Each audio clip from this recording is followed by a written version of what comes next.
Hello and welcome back. Let's try to understand pandas. In pandas, we will understand the series object and data frames. So let us try to understand what are data frames and series at a high level first, and then we'll jump into the code. So let me take a whiteboard.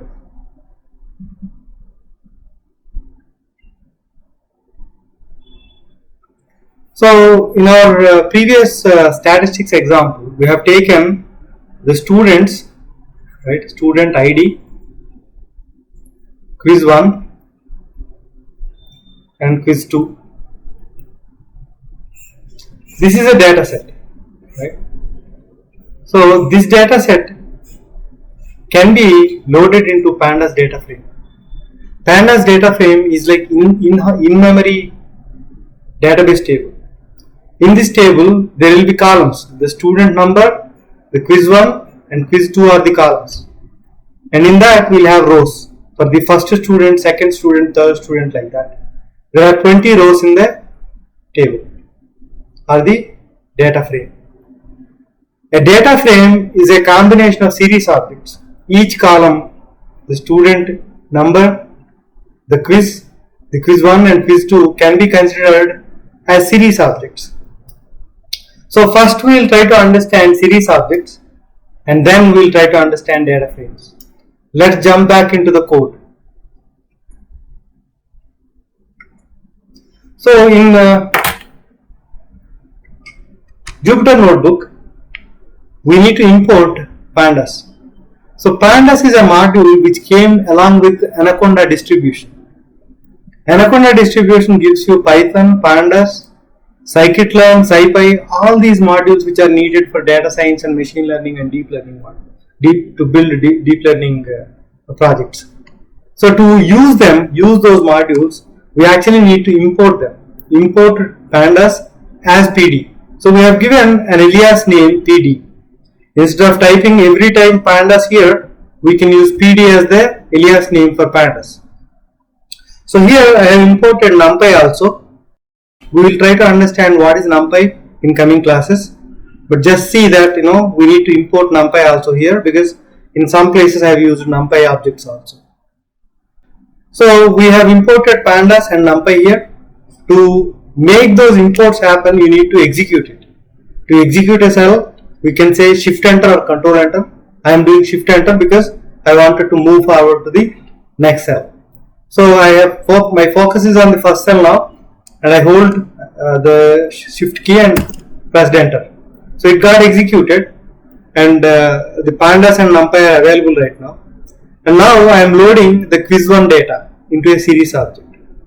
I said series object is a kind of column in the data frame, or you can think that as a dictionary also, with key and value pairs, and more than dictionary, because the series object has got the statistical methods and visualization tools that can be used, and it makes our life easy.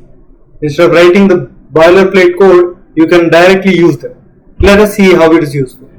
So to create a series object, you need to say pd.series, it's a class, and then you need to pass list of values. So these are all 20 values, 20 scores of the students got in a quiz 1.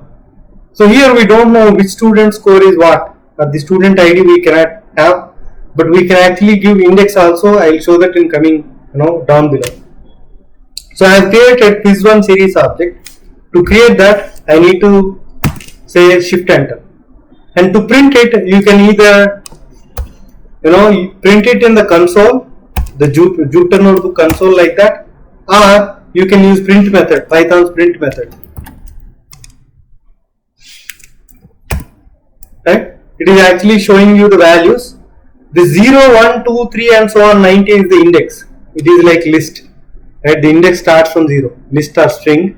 The index starts from 0 and till 19, 20 values are there. So this is a series object we created, and in series object we have got many methods already implemented which are useful for a data scientist or machine learning engineer. So some of them I am showing here, and more I will show you in a moment in the API. So in the series object, there is a method called count, which actually counts the non-null values. We'll talk about nulls down below.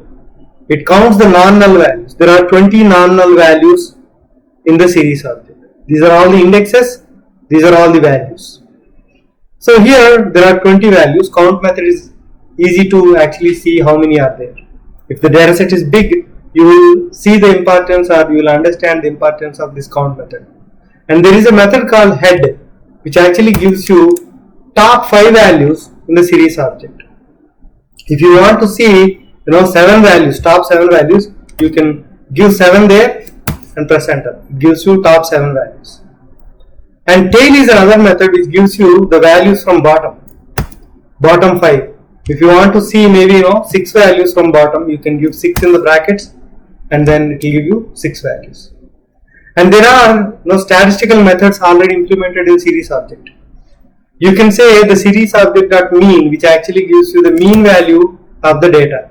So we already calculated this in our statistics class, but there is no need for us to manually calculate these values. In series and data frame, we have got these methods already implemented. So that's where many people say doing coding for a data scientist is easy because of all these tools availability and the methods availability. So mean can be calculated and median can be calculated. Median is another method, and then mode can be calculated. Mode is another method. Standard deviation, STD is the standard deviation, which can be calculated, right? The data frame the series object dot STD will give you standard deviation 1.2. We have said 1.225 something, but maybe some calculation wrong in statistics class. But here, if you see 1.256 it is. Okay. So how do I know that all these methods are present? The only way to know is the API. I have already explained this in Python class. For every module you see and use, there will be an API. So to see the documentation, you need to say pandas series object. Right? You get the documentation, latest documentation. You go in there, you see all the methods and attributes present in there, right? Shape, size. Let us see what is an attribute. There is an attribute called shape, right? So I have taken quiz1 series object and then said shape and press enter. See that it gave me 20 comma and brackets. I hope you remember this. This is a tuple object with only one value, right? Tuple will always have a comma separated values. There is only one value, so it is giving you a comma and nothing else there.